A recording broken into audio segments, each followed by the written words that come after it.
Welcome to the Rim Break Rodeo. We hope this video helps.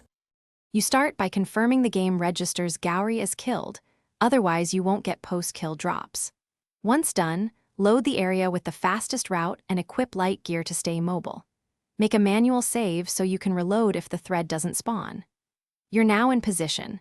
Move to the exact corpse location, look for any loose item piles, and prepare to trigger the next step spawn without delay to capture the pest threads. You'll need to actively trigger the secondary spawn that yields pest threads. First, interact with Gowry's corpse or the nearby altar. That action often flags the thread spawn. Then clear surrounding mobs within 10 to 15 meters so they don't steal spawn capacity. If the game uses bait mechanics, deploy lure items right after interaction to increase spawn probability. Make sure to move slightly away and watch the area closely for When pest threads appear, collect them immediately and confirm they stacked into inventory so you don't lose them to despawn.